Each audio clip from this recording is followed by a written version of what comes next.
Hey guys, what is up everyone? So we're going to be going over the Digimon card game tutorial app again today to bring more people up to date on it at a better time, of course. So we're going to go ahead and we're going to start with tutorial 1.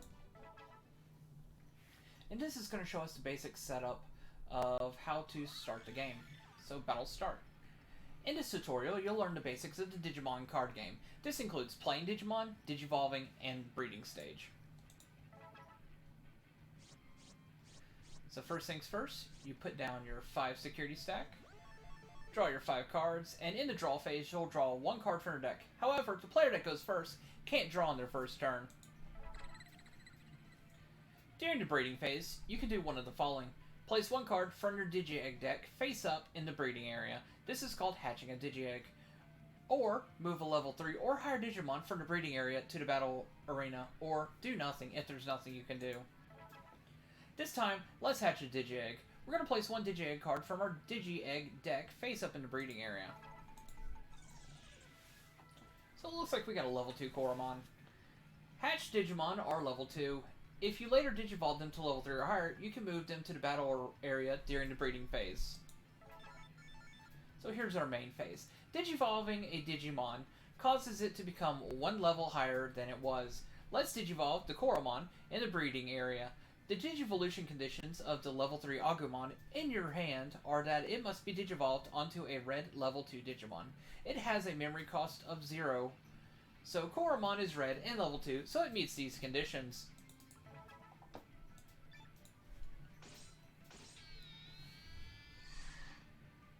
So we're going to take Agumon in our hand and place it on top of Koromon to Digivolve.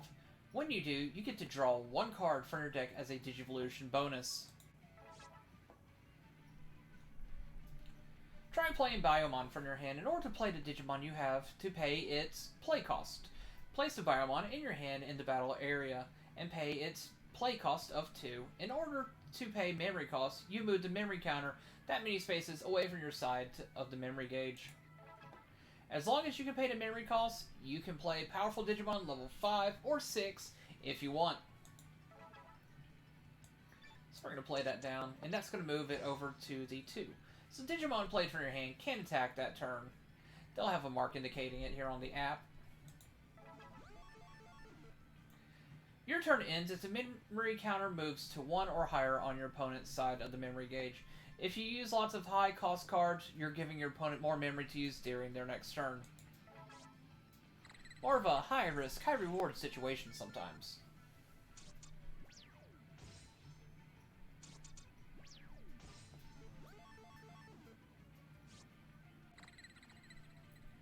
So we can now move our Digimon from the breeding area to the battle area. Since Agumon is level 3, it can be moved. So that takes place during the breeding phase. Moving cards from the breeding area, there is no memory cost for moving a Digimon from the breeding area. Moving the Digimon in this way does not count as playing them. So Digimon you moved can attack that turn. Digimon moved to the battle area can't be returned to the breeding area. You can Digivolve from the battle area as well. Try Digivolving the Biomon into Cordramon.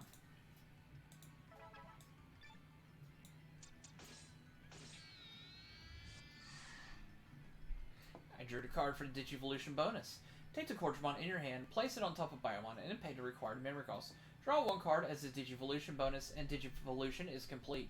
Digivolution doesn't count as playing the card, so Digivolve card can attack that turn.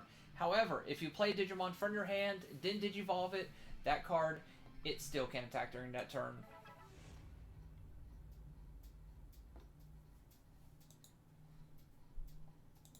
And that was the base of Tutorial 1. So now we're going to go to Tutorial 2, which covers battle and in-game.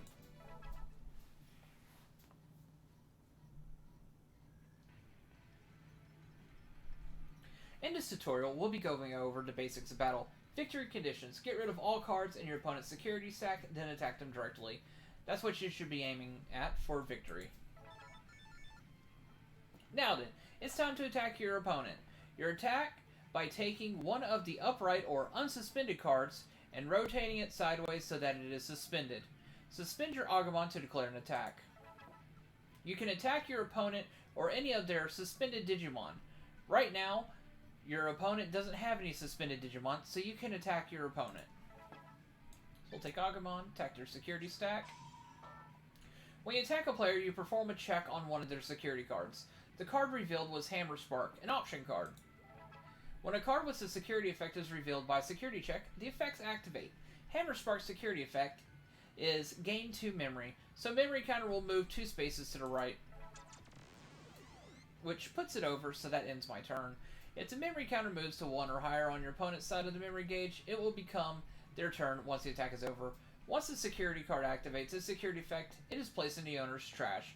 Security effects do not require memory cost to activate.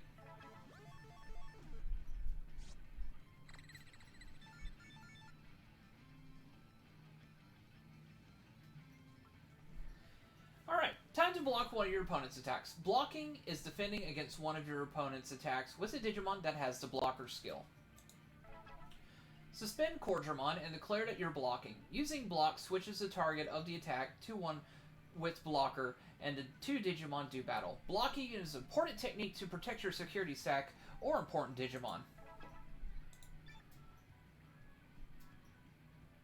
In battles, you compare the DP, Digimon power, of both Digimon. The Digimon with the lowest DP loses, is deleted, and sent to the owner's trash. If the 2 Digimon have the same DP, it becomes a tie and both Digimon are deleted.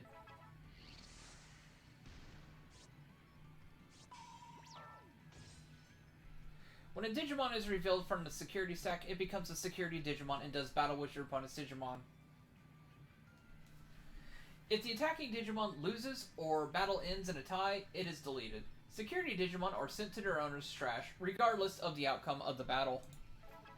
Security Digimon differ from normal Digimon in that they can't activate any effects other than security effects, and aren't affected by card effects that would affect a normal Digimon.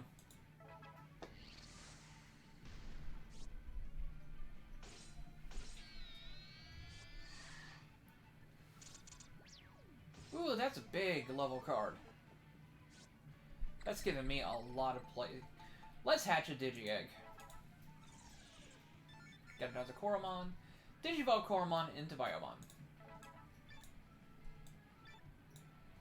Biomon. Digivolve into Bergermon.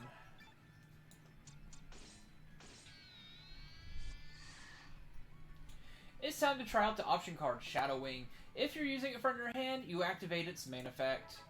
In order to use an option card, you must have at least 1 Digimon of the same color or 1 Tamer of the same color in either your battle area or breeding area.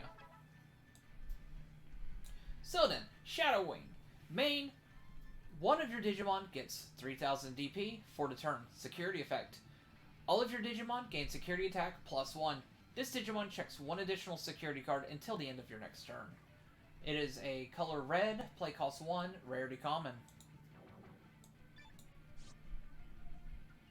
Reveal the Shadow Wing in your hand and play the memory cost of 1.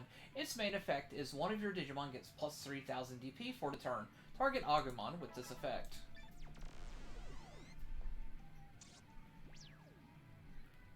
With that, Agumon's CP went up by 3000 for a total of 5000. Once an option card is used, it's placed in the owner's trash. I can attack my opponent's suspended Digimon. With Agumon all powered up, I can attack my opponent's suspended Bearmon. If you attack another Digimon, as long as you aren't blocked by one of your opponent's other Digimon, the 2 Digimon will do battle. Digivolve Agumon into Greymon. Now, you'll notice since it's digivolved and it's already been suspended, it stays suspended. Agumon has an inherited effect. These effects can't be activated when they're on the field as a Digimon, and can only be activated when that Digimon becomes a Digivolution card. So if I was to play Agumon straight from my hand, it would not get that inherited effect.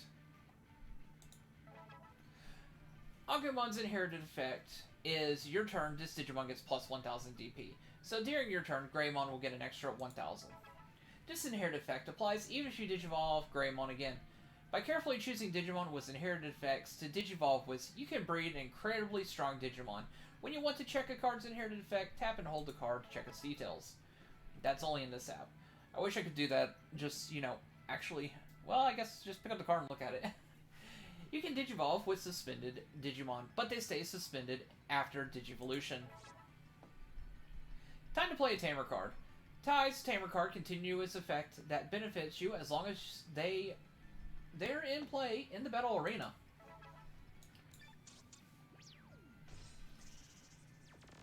So, Ty, all my Digimon get plus 1000 DP during my turn. Now, because of the effect, all your Digimon get additional 1000 DP during my turn. Tamer cards can attack or block, but they can't be attacked by Digimon either. Also, if you have several copies of the same Tamer in play, their effects stack.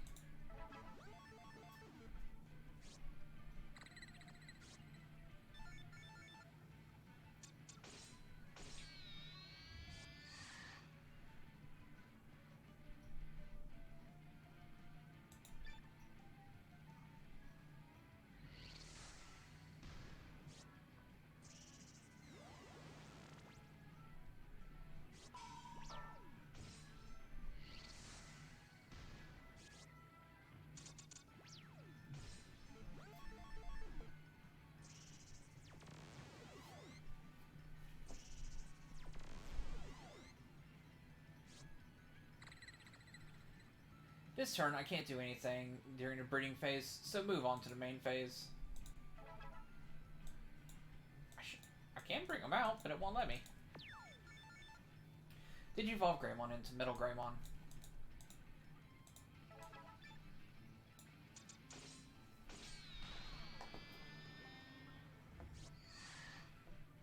Now use Middle Greymon to attack your opponent.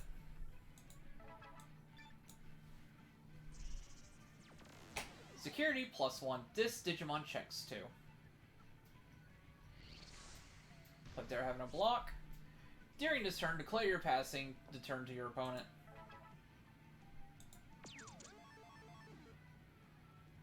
When you pass the turn, the memory counter moves to a 3 on your opponent's side of the memory gauge, no matter how much memory you had left.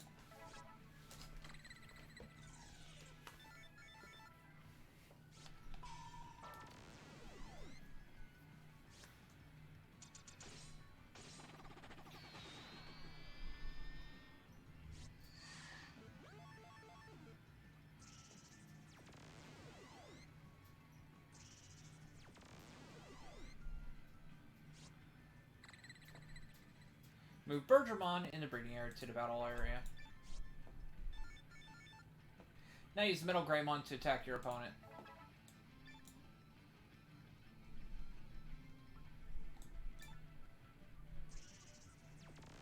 Security check, so it checks 2 additional. So it takes 2 in total. So that's 1. That's 2.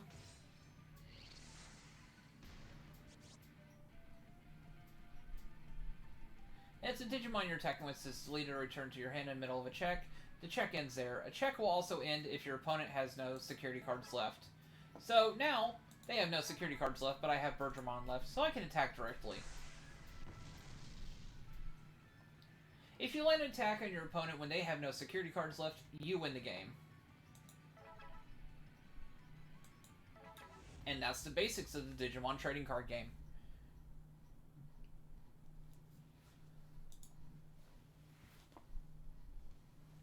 So guys, this is the game that we're going to be breaking on Friday at midnight Central Standard Time. The new Digimon card game releases in January, but we managed to get a good number of boxes for us to break live on stream for you guys. Make sure to check out our shop at legacytcgbreaks.com to pre-order into your breaks. We also have promo code DigiFriday2020, which gets you 10% off Digimon breaks. If you guys have any questions on it, you can always message me on our Facebook at LegacyTCG Breaks with any questions about them. Guys, thank you so much for tuning in. Have a great day.